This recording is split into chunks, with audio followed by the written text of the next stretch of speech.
Welcome aboard, cosmonauts. My name is Cosmic Oceans. I'm back with Dream Daddy. We're back with Dad Book. We've dated every dad once. So I believe we're at, like, one heart with everybody. Let me just double check. Yeah, we're at one heart with everybody. We're gonna circle back and do another date with Damien.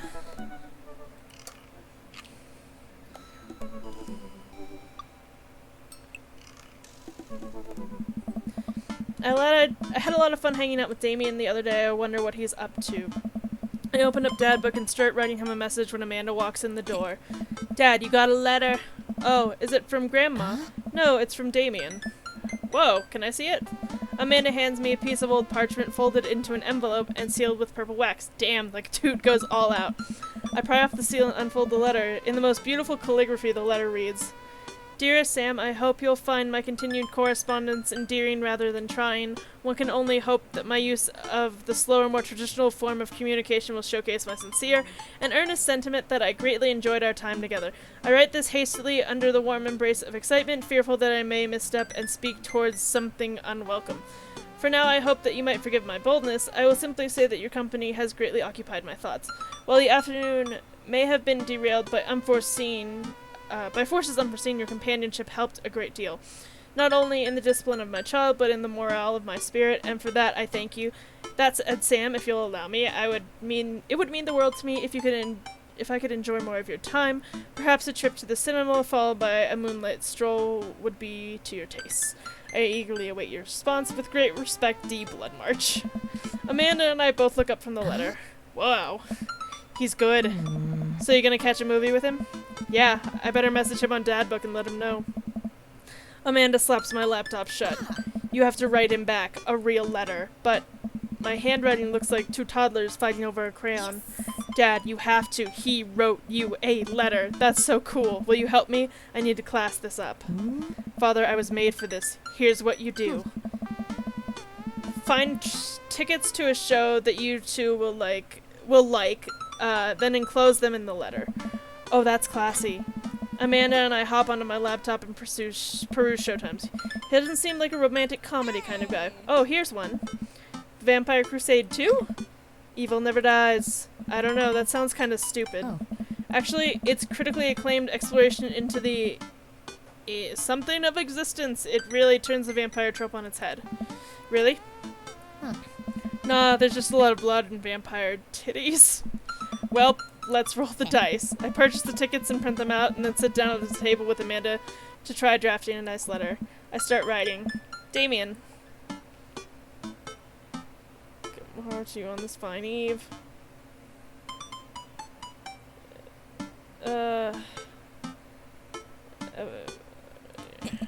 Good one.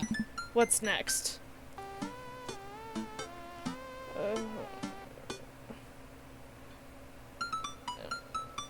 It's a written word.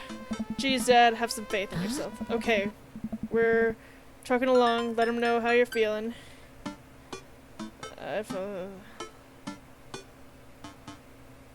That earnest shit was pretty messed up. You find me in good spirits, for I felt very much the same after our last encounter. Nice. Ask him to hang out already. True art takes time, Amanda. While a strange turn of events, I found myself enamored of the situation at hand. Lost in details. Let me get at that.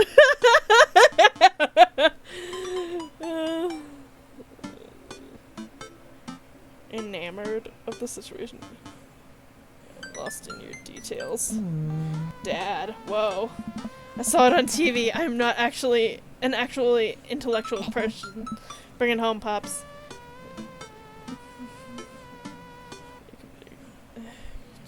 It would bring me great pleasure to escort you to the cinema.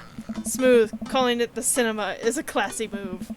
Enclosed, you'll find 2 tickets to Vampire Crusade 2 Evil Never Dies, which I'm sure you will find both titillating and enjoyable. Hard daps. Best wishes. My full name. Fancier that way. Sam Flowers. Is this okay? Amanda reads over my sloppy handwriting.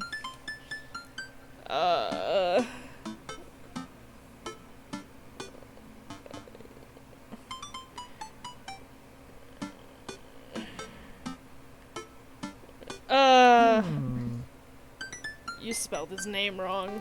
What? Huh? Nah, just trying to keep you on your toes.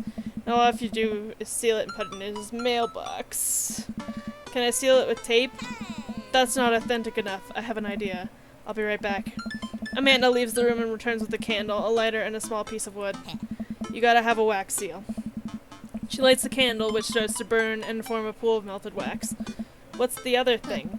Amanda pours some of the wax onto the folded letter and expertly presses a small piece of wood into it. She lets it dry for a second and pulls the wood away, revealing, here it is, your sigil. A little kitten with a bow on its head. Awesome. Scrapbooking stuff always comes in clutch. Well, I guess all there is to do now is deliver it to his doorstep now, huh? Oh, I thought we were getting a carrier pigeon to do it. I already called my guy. I have a pigeon guy. Marcus has the good pigeons. Don't get your pigeons from Anthony, they're no good. I don't want to know if any of this is true. I head outside and walk over to Damien's house. I slip the letter into the slot in his door and go back home. Mission accomplished? Now we play the waiting game. The night finally rolls around when I'm supposed to meet Damien. The next day, he had left another beautifully crafted letter thanking me for mine and agreeing to the evening. Amanda helps me pick out a nice outfit, and I show up to the theater a little bit early. It's a chilly night and the theater's kind of crowded, but it's still nice. How do you do? I jump at the sound of his voice and turn around to see Damien right behind me. You almost gave me a heart attack. How long were you there for? I don't know, I just walked up. My apologies for frightening you. Was that thunder? Is it gonna rain soon? I didn't hear anything. What? What? What? Regardless, the hour grows close. Shall we take our seats in the cinema? I must thank you again for purchasing our tickets. Please allow me to repay the deed in Sour Patch Kids or perhaps Milk Duds. Let's do it. We get in line to buy snacks. As we're waiting, I hear a familiar force behind us. Ugh, my dad's here. I turn around and find Lucian standing a few feet behind us with a gaggle of other goth kids. Lucian, how nice to see you. I didn't know you were coming to the theater. I'm glad to see you spending some quality time with your friends. Whatever, Dad. And what movie will you be attending tonight? My friends are making me see some kids' movie about talking animals. I don't really care about it. Well, I do hope you enjoy your evening. We'll be watching Vampire Crusade 2, Evil Never Dies. You? Watching that? Yeah, I thought Damien would enjoy it. Ha, good luck with that, Dad. Lucian rejoins his friend and I look over to Damien. Good luck with what? It's nothing, my son loves to tease. We wait in line for a little longer and Damien buys us snacks. He seems a little nervous. I wonder what's wrong. Damien and I take our seats and settle in for previews. Glancing at him, I can see that he is sweating profusely and gripping his armrests. Is everything okay? Everything is perfectly fine. I'm so excited for this film. I'm a devout patron of the arts, especially the scary arts. The scarier the art, the better. Do you have a favorite horror movie? Of course I have a favorite horror movie. Mine is Halloween Town. Terrifying. Oh, interesting. That's odd. I don't seem to remember Halloween Town being that scary. I would have expected him to bring up some sort of strange foreign horror film that I'd never heard of. Damien's knuckles are turning white. It looks like he's about to rip the armrest off. Wait a second. Damien, are you afraid of horror movies? What? You must be joking. I love horror movies. The lights dim for the film. Damien screams. I apologize. I was thinking about something far scarier than this movie, which is not scary at all. We settle in as the film starts. I offer Damien some licorice and he takes one. I take note of how much his hands are shaking. The title flashes across the screen in bloody letters. Vampire Crusade 2, Evil Never Dies. A pale man with long silver hair, glittering red eyes, and well-oiled abs sits up in a coffin. Awaken, my coven. Two more vampires slide the tops of their stone coffins onto the floor. Brother, is it time? Yes, husband, but also mortal enemy. It is time. The three look at each other and then to the camera. For the Vampire Crusade, this rules. The trio of vampires flies off into the night as foreboding organ music plays on in the distance. I somehow get lost in the movie, as dumb as it sounded. It's actually a pretty fun flick. We get to a tense moment of the movie where Romulus Trueblood sits at a truce meeting with the general of the human army, whose wife Romulus has fallen in love with. Romulus, it is good to finally meet you. General, I agree, it's good to finally blood you. Romulus leaps out and slashes the general's throat. Blood splatters over everything, including the camera. Damien screams again, reflexively grasping my hand. I immediately blush, forgetting about any vampires or blood or vampiric blood. Oh, I'm terribly sorry. Damien retracts his hand and places it back in his lap. I was writing a novel in my head about blood magic, and I got to an extremely scary section. Damien goes back to quietly stressing out over the movie. It's kind of cute that he won't admit that he's afraid of it. I wish he would hold my hand again. Maybe I could do something to try and make him feel more comfortable. I've got it. I'll do what dads do best. Talk during the movie.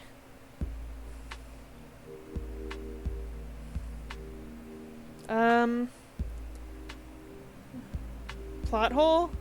Tell a dad joke. Where does a dog go when it loses its tail? Where? To the retail store.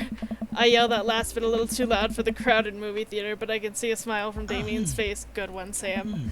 The rest of the movie goes by relatively smoothly, with only a few whimpers from Damien.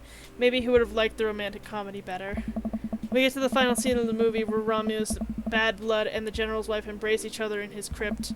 It appears that the true vampire crusade was the vampire crusade in our hearts, our cold, unbeating hearts. Romulus and the general's wife begin making out. Hard. The film fades to black and the end appears on the screen, but then it hard cuts to Demetrius and his rival lover, Carmela, who watch the two from afar. Oh no, twist ending. Our bloodline has been pure for 1,000 years. Romulus has betrayed us by loving a human woman.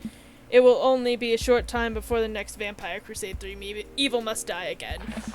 More thunder, more ominous organs. The movie fades out again, and a bloody question mark now accompanies the end. Damien and I walk out of the movie theater amidst throngs of chattering moviegoers.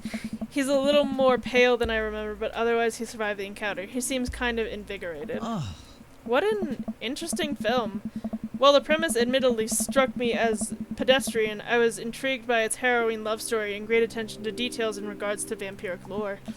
Yeah, it was pretty good. A lot more vampire titties than I thought there would be. Come, the night is young. Let's take a stroll. Damien is making a point of not telling me where he's taking me. Still, I'm enjoying the walk in the cool night air.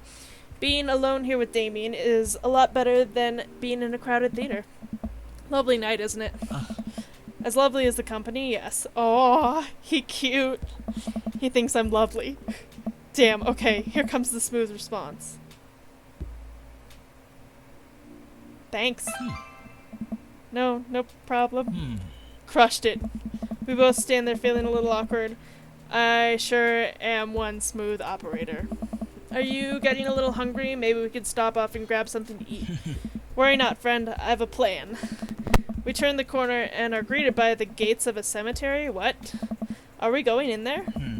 A little bit of Victorian flavor, Sam. Trust me.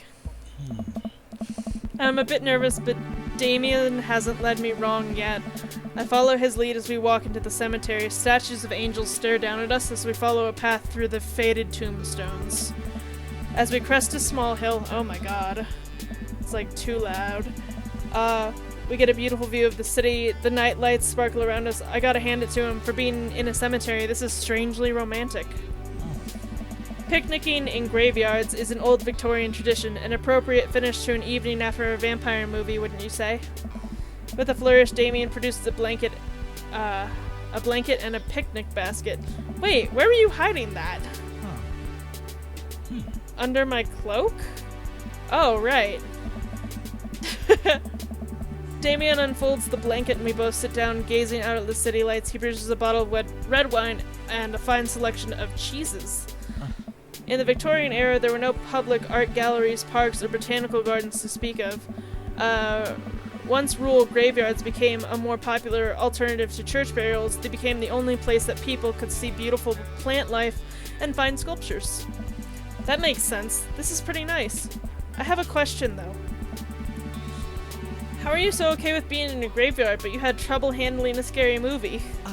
I wasn't. He sighs deeply. Okay, yes, I was extremely scared by that movie. I was not writing a book about blood magic in my head. I just have never been good at those. I just feel as if because of how I look and act, people expect me to love horror films, so I play the part. Truth be told, I don't know if I have the constitution for them at times. Damien, I'm so sorry. If I had known, I would have suggested another movie. It's quite alright. I actually did find myself enjoying this one thanks to your help.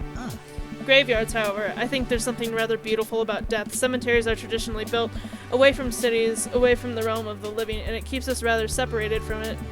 To acknowledge death and be comfortable with it, I think, gives us a certain intimate knowledge of ourselves. To sit amongst generations of those who came before us, to be truly alive in the midst of so much death brings me great comfort. Death helps me appreciate life, to savor every second. We sit and enjoy our food and wine. I don't feel scared anymore. Never thought I'd be comfortable sitting alone in a graveyard at night, but I actually feel pretty peaceful. Suddenly it doesn't seem like we're alone. Off in the distance I see a shadowy figure in the trees. What is that? I'm not sure. It noticed us. I'm paralyzed with fear as it begins lumbering slowly towards us. Its shape taking more animal form, more feral. I look to Damien for help, but he's just as afraid and transfixed as I am. I want to scream, but it's stuck in my throat. The creature is getting closer, moving faster. Woof. Oh. It's a dog. As it finally comes into the light, the friendliest, dumbest little Boston Terrier I've ever seen pulls its owner towards us. The dog trots over to Damien and sniffs at his hands. Damien looks ecstatic. He ruffles the dog's fur happily. What a beautiful dog. Hey. We both look up, not expecting to see. Thanks. Robert, what are you doing out here on this lovely evening? Hunting cryptids. What? What? I didn't know you had a dog. This isn't my dog. I found her wandering in the streets. I put a leash on her, and now we're walking around this graveyard together, hunting cryptids. Damien and I share a look. May I give her a treat? Sure. Wouldn't give her cheese, though. Not to worry. Damien reaches into the depths of his cloak and produces a small dog treat. What else is he keeping in there? The dog laps up the treat and crunches away. Okay, yeah. Tail wagging furiously, Damien continues to smooth down her fur. Thanks. My absolute pleasure. Damien shakes the dog's paw. Lovely to meet you, my friend. May our paths cross again. Robert and his dog disappear into the darkness again. Damien stares after them. I didn't know you liked dogs. Victorians love dogs, actually. Most Victorian women of high fashion would always be accompanied by a small dog, such as a terrier or a Maltese. I think big dogs are nice, too. Yeah, man, dogs are cool. I do believe we've had enough excitement for one night. What say we make our way home? Damien hops to his feet and extends a hand to help me up. I gladly take it as my knees aren't what they used to be. He packs up his picnic basket and leads us out of the graveyard. As we begin to walk home, I take one last look at the cemetery. It really is beautiful. Like a proper gentleman, Damien walks me to my doorstep. Thank you ever so kindly for your company tonight. Damien, it was my pleasure. Sam, if you'll allow me, it would bring me great joy to offer you a token of my affection. Aw. Damien reaches into his cloak and pulls out a folded monogrammed handkerchief. He presses it into my hand. Wow, thank you, Damien.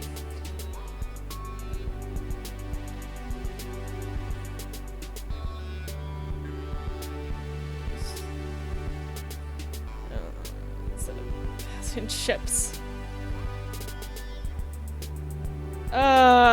Not the middle one.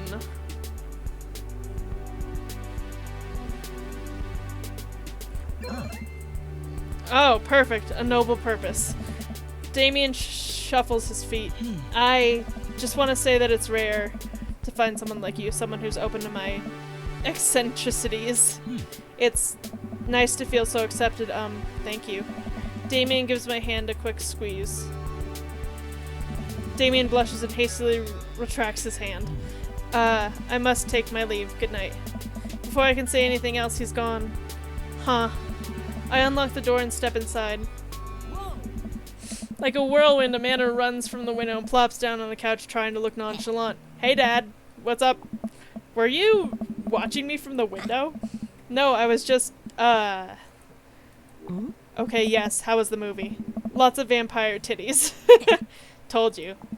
But, as it turns out, Damien is scared. Wait, Amanda doesn't need to know that. I'll keep it between me and Damien. This is scary, cool. Yep, he's so cool, it's scary. Nice save, Sam. Did you know that graveyards used to be a place to throw parties? I think I'm misremembering that. Wow, that's pretty punk. Also, we saw a dog. Definitely thought it was a werewolf for a minute, though. How can you be so sure it wasn't a werewolf? How can you be so sure that I'm not a werewolf? And how can I be so sure that you're not a werewolf? Amanda's eyes narrow. I don't trust you. Nor I you. We make intense, wary eye contact for a second. Anyway, I'm calling it for the night. Don't stay up too late, will ya? I'll try not to howl at the moon past midnight. Okay, cool. Date complete.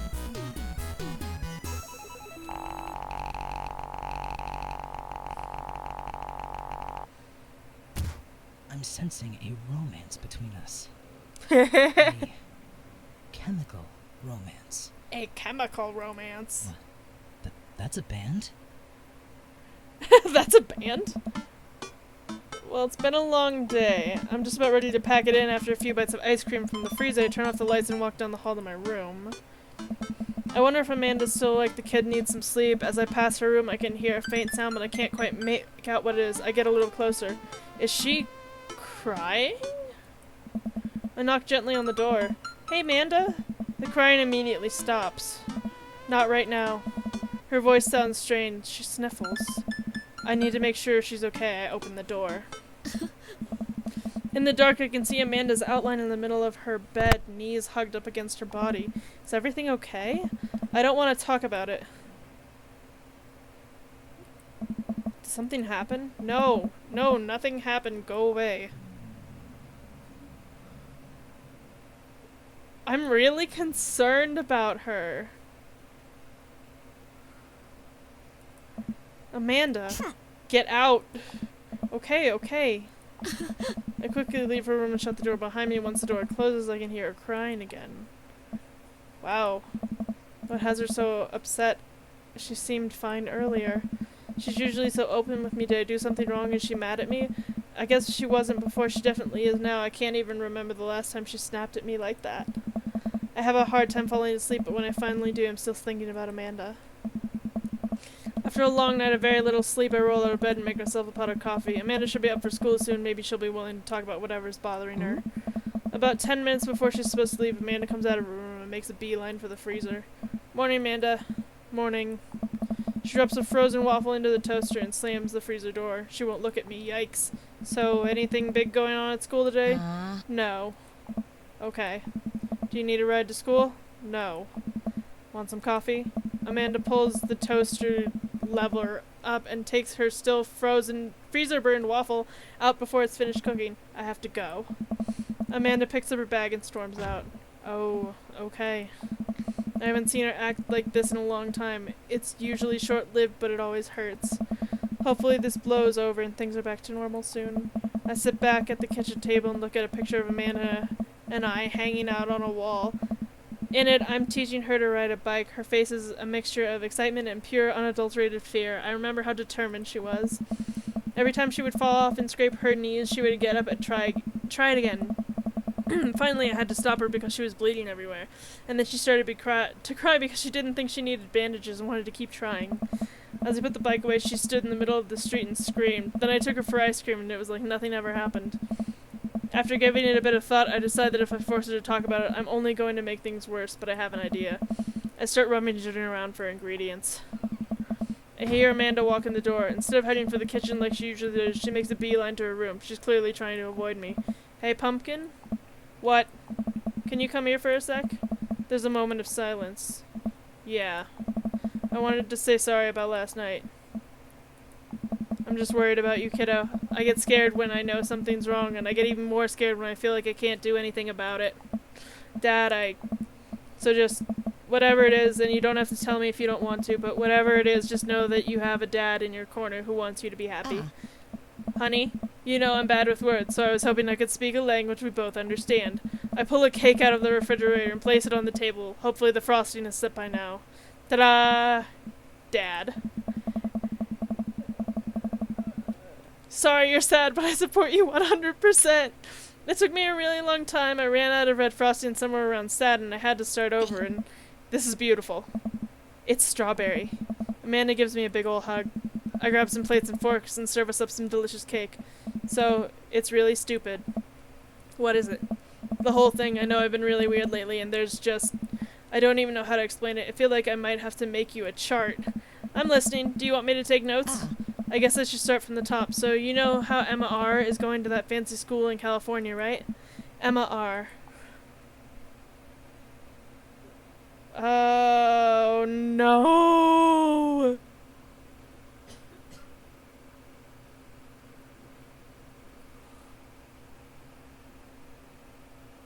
Oh, no. Okay, Emma P. was not the one in the photo. The best friend? Yeah. Oh, you got it. Wow, proud of you. Okay, perfect. Anyway, ever since she got the acceptance letter, I've been feeling like she's drifting away, you know?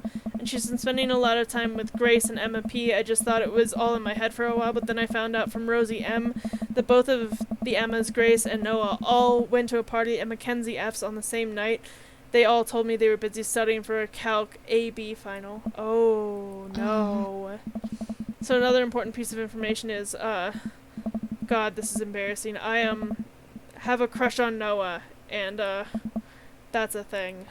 What? Whoa. I had no idea. I definitely didn't know that, okay?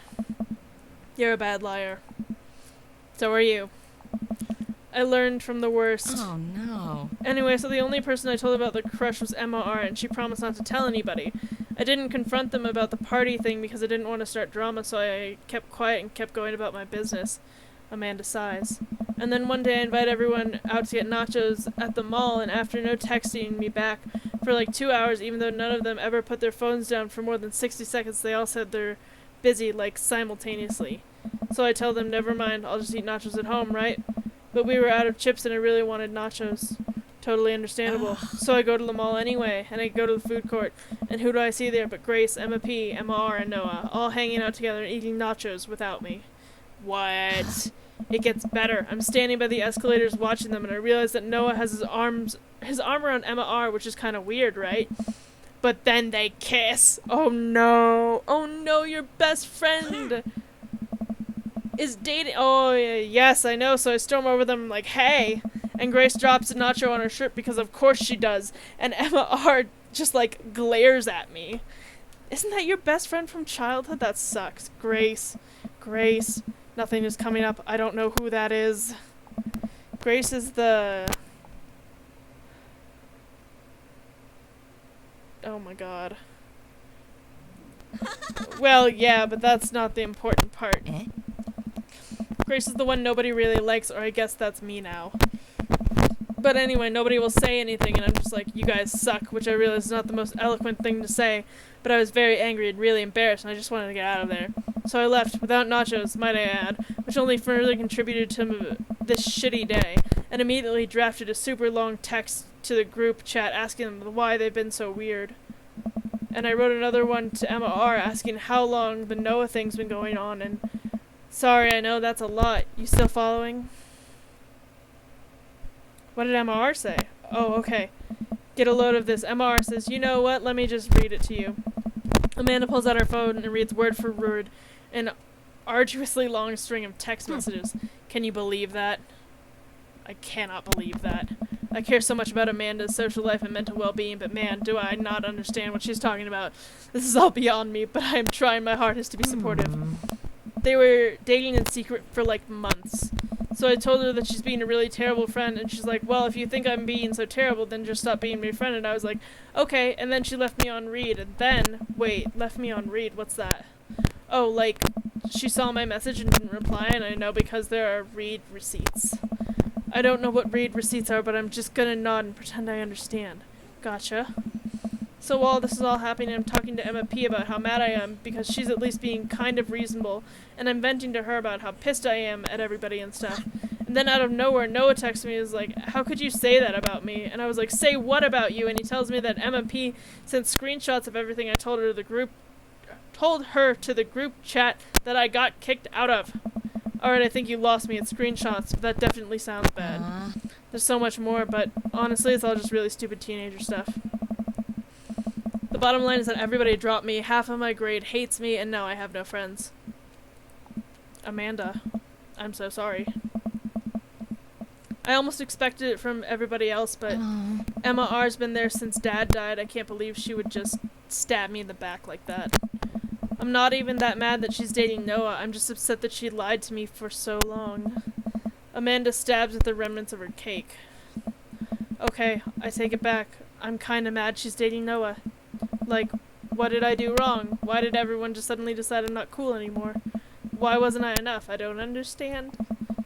And as mad as I am at everybody, like, I miss them, Dad. Amanda looks so dejected, I almost can't take it. What could I possibly say to help? Anyways, that's it. That's the whole sordid tale. Thanks for listening. Tune in next week for more hot gossip. Wow. I know it's pretty dumb. It's not dumb. No, it's a stupid thing to be upset over. Amanda, your feelings are real. Don't ever be mad at yourself for having feelings. I guess. Unless you've secretly been a robot who's been approximating human feelings this whole time. Dad, if I was a robot, I would have transformed into a monster truck a long, long time ago. But seriously, I know you probably don't want advice, but I feel like it's my duty as a dad to bestow upon you a few nuggets of fatherly wisdom. Real friends don't do that.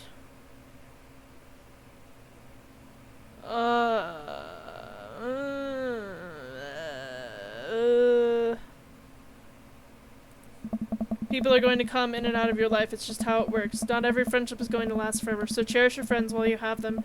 And when it's over, don't dwell so much on the bad stuff. You had some good times with Emma R, but you guys grew apart. Learn from it and keep moving forward. There are so many new friends to make, and they're going to be so much cooler than Emma R and the rest. Ultimately, I think this says way more about their characters than it does about yours, because you're amazing, and if they can't see that, well, that's their problem. I'll keep that in mind. I love her. I look down at the table. Did we just eat that whole cake? Yeah, we did just eat that whole cake. Well, good talk. Amanda gets up to go to her room. Before she closes the door, she turns around. Hey, Pops? Yes? Thank you. Aw. You're always welcome. Love you, Amanda Panda. You too, Dad. Aw, she loves us too. It's rude to ask people about their mysterious hand tattoos. You got dads. Okay, so I think this episode ran a little long, but let's check in on our... Yes! Yes! Okay. Do we have to get them to 3 hearts and then go out with them again to get them to be, like, our boyfriend? I don't know. Oh, goodness gravy. Who are we gonna go with next?